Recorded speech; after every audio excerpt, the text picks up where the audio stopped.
Time now for sports on 104.7 The Cave. Here's Ned Reynolds. Mike, the intern Ned Reynolds, back in the studio. Thursday morning, the NCAA tournament begins officially today, even though we've had the play-in rounds the last couple days. What time do I need to be out of here so I can catch the action? Very early.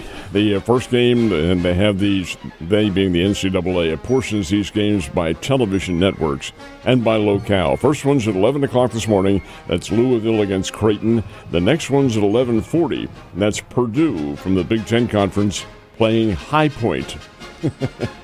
High Point lost its opening game this year. They lost their first game. Very first one they played. Who do you suppose they lost it to? Missouri State. It's one of the Missouri State Bears' victories this year was over High Point in the Cayman Islands. Bears beat them by 6 or 7. High Point is there. The Bears are not. How the inequities of sports, that's what happens. Anyway, they played 11:40. Houston and Southern Illinois Edwardsville at 1. Auburn and Alabama State, they're only about 100 miles apart.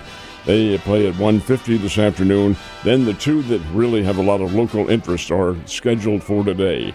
At 6:10, Kansas and Arkansas. They play at 6:10 tonight. And then at 6:35, Drake and Missouri. Should be a very interesting. And now there are a whole list of other games going on during that time period, but they're the ones I think that probably command the most interest. Yeah, locally for sure.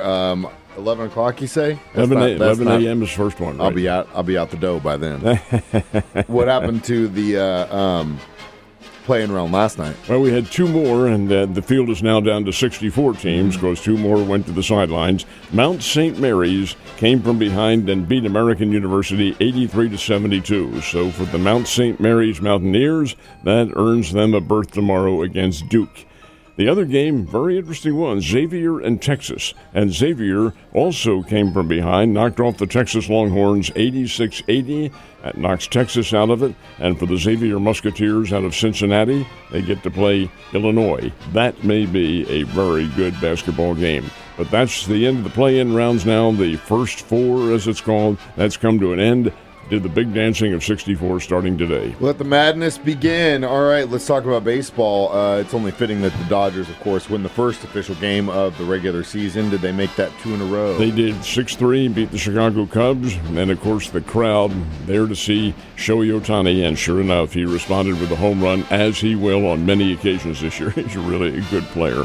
Anyway, the Dodgers win the first two games of the season. Now we take a week off, and the rest of the teams, including the Dodgers and Cubs, all open a week from today. Cardinals will be at home in St. Louis.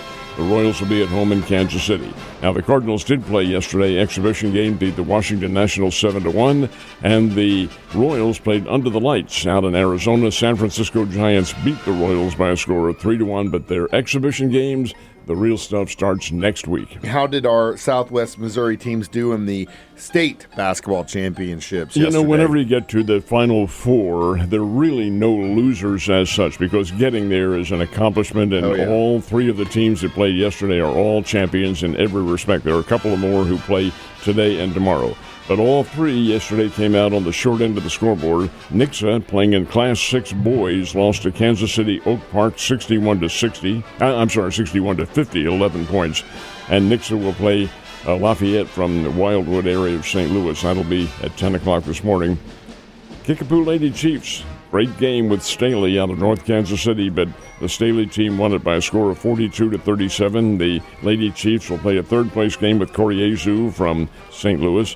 And Springfield Parkview, making its first appearance in the state championship finals since 1980, lost to Summit Christian 69-60. And now Parkview, for third place, will play Westminster Christian out of St. Louis. But nonetheless, more games coming up today. Logan Rogersville is there for a couple of games. Both their boys and girls teams are playing. And we have several more in contention, so we'll keep you posted. Sorry, but like you said in the beginning, you made it that far, and that's a very great season. I know it's probably hard to hear that, especially for those kids and coaches, but at the same time, you should definitely be proud of what you did this year. What time do the baseball Bears play tomorrow night? They play tomorrow night, and this has been a star-crossed year for the Bears. They have not played well. They haven't been together. It's a team that was picked to win the Missouri Valley Conference in the Bears' final year in the Missouri Valley. but they haven't played that way. They haven't been together. The hitting has been sporadic. It is there, but they just can't seem to get it together. Well, now they start to get it together. They will play the conference opener tomorrow night, 6:30 at Hammonds Field against the Bradley Braves. Now, Bradley does not have a very good record, and the Bears need to beat up on this ball club pretty good. Can they do it? Can they come together? Can they get those big bats to booming the way they had been? Well, we'll find out. 6:30 game, and that is tomorrow night, Friday night. Should be a little bit warmer under the lights at Hammonds Field. And as far as the Lady Bears go, are they playing tonight in town? Tonight. They play tonight at the Great Southern Bank Arena, and this is the first round of the WBIT. That's the Women's Basketball Invitational Tournament. This is second to the NCAA. NCAA owns the WBIT, so they get to pick the teams who are going to be in it and assign them and so forth and so on. Well, the Lady Bears are pretty good, and they will play Oral Roberts tonight, 6:30, Great Southern Bank Arena, first round of the WBIT, and it's win and continue, lose, no losses. Win and continue. Get that out of your vocabulary, Ned. We don't do that around here. You have a great day, buddy. I'll see you tomorrow.